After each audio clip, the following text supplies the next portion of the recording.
absolutamente superior, pues, ¿no es cierto? Sería condenarnos a la aniquilación.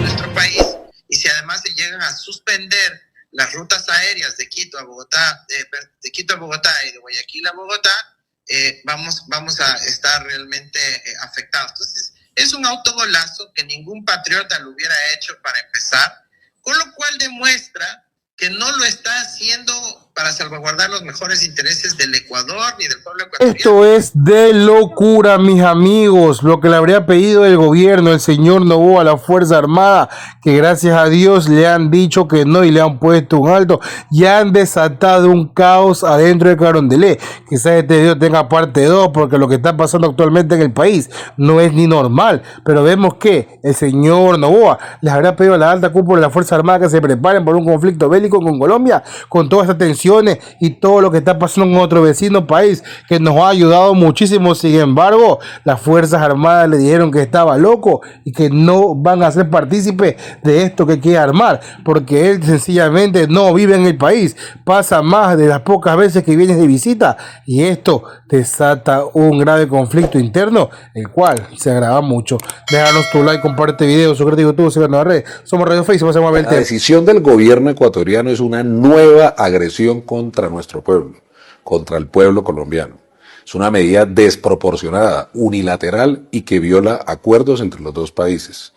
Acuerdos que venían funcionando naturalmente.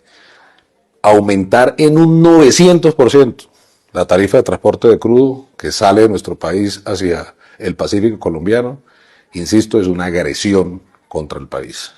Aquí deberían estar los gremios. El Consejo Gremial ayer anunció que iba a demandar el decreto de emergencia económica, en efecto lo demandó, pero no dicen nada contra esta agresión, también contra sus afiliados, también contra empresas, también contra nuestro pueblo, también contra trabajadores y trabajadoras que se verán afectados en esta medida. Nosotros invitamos al diálogo, dijimos que estábamos abiertos al diálogo. El presidente de la República dijo que estaba abierto al diálogo para hablar de todos los temas, incluyendo ese que se ha vuelto ya una excusa, que es el tema del narcotráfico. Sin embargo, la respuesta del gobierno ecuatoriano es nuevamente hoy una agresión. Invito al pueblo colombiano a rodear a nuestro país, a rodear a nuestra nación, a rodear a nuestros intereses, a rodear a nuestra patria y a rechazar sin embajes, sin dudas, esta nueva agresión, insisto, contra el pueblo colombiano. Nosotros estamos seguros, ¿no?, de que una medida como esta, primero, una vez que pasó, no puede volverse a repetir. No podemos ser antojadizos en lo que planteamos. Hay temas muy sensibles de relaciones comerciales que no se pueden plantear porque ahora necesitamos tener una respuesta. Hay que tender los puentes, hay que tener la información técnica, como digo, alejados de los temas políticos. Creo que el mensaje al gobierno es que pueda entender, ¿no?, este clamor que tenemos desde el sector productivo, no solamente a nivel de la relación comercial, sino de la política pública que en realidad beneficie al mayor número de ecuatorianos, que no solamente estemos pensando, por supuesto, los temas de intercambio comercial por un lado, ¿no? Estamos pensando en abrir temas de relaciones comerciales con otros países, nos parece maravilloso. Ojalá, ¿no es cierto?, eso pueda funcionar y genere más empleo. Pero a nivel interno, con el sector productivo, ¿qué ha pasado con temas de política pública para inclusión en compras públicas? ¿Qué ha pasado con créditos productivos? Seguimos teniendo temas de usura en el sector productivo para optar por créditos. ¿Qué ha pasado con el apoyo al sector productivo ecuatoriano?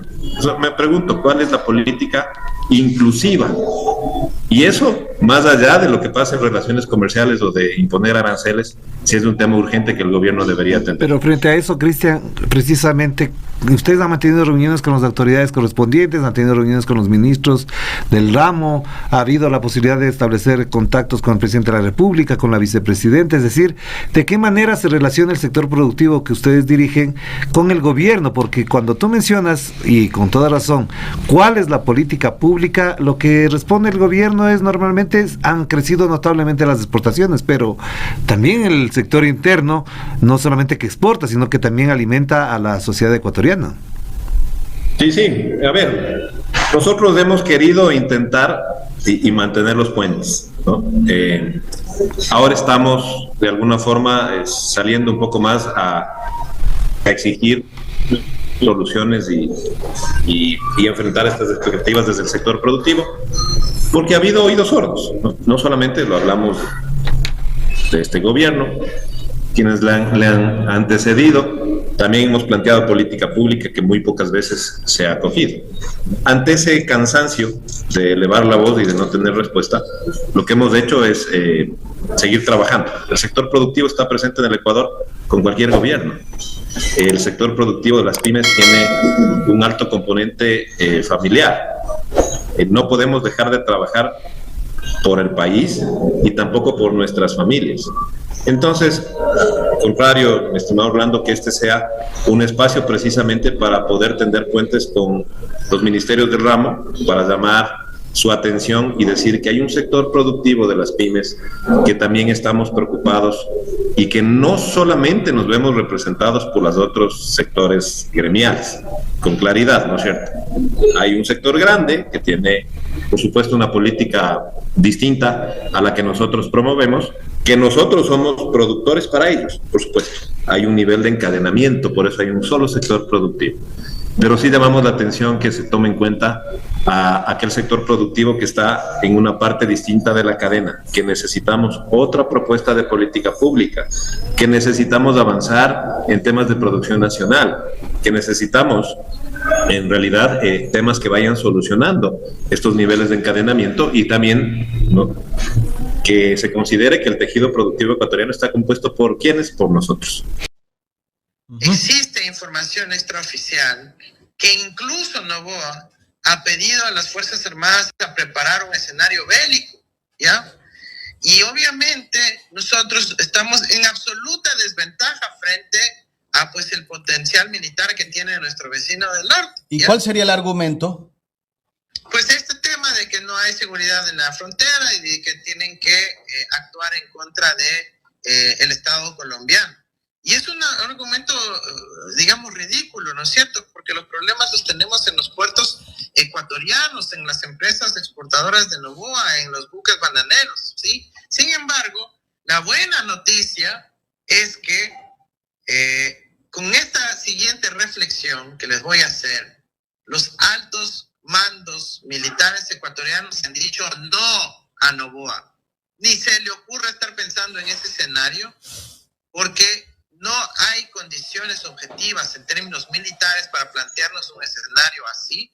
Usted no está actuando en defensa de los intereses ecuatorianos, usted está actuando quizás en defensa de intereses foráneos, porque un ecuatoriano que ama a su patria jamás se plantearía un escenario bélico con un rival absolutamente superior, pues, ¿no es cierto? Sería condenarnos a la aniquilación.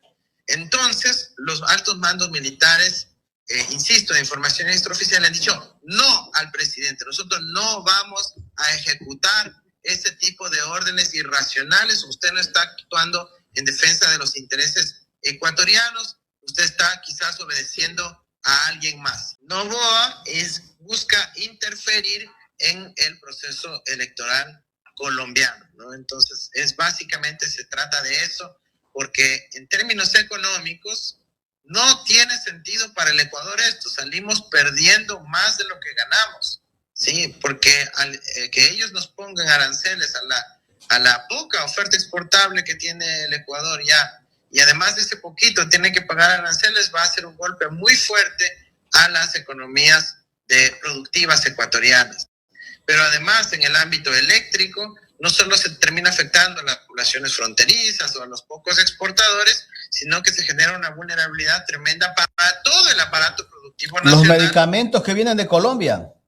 Pero imagínate, las medicinas, los alimentos, algunos insumos productivos, pero sobre todo la luz.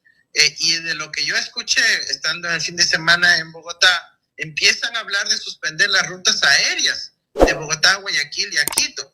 Y eso, imagínate, ya poca conectividad tiene nuestro país, y si además se llegan a suspender las rutas aéreas de Quito a Bogotá, de Quito a Bogotá y de Guayaquil a Bogotá, vamos a estar realmente afectados. Entonces, es un autogolazo que ningún patriota lo hubiera hecho para empezar, con lo cual demuestra que no lo está haciendo para salvaguardar los mejores intereses del Ecuador ni del pueblo ecuatoriano, sino que lo está haciendo por pedido y por mandato de alguien. Créame que al señor Bucarán se lo destituyó por menos.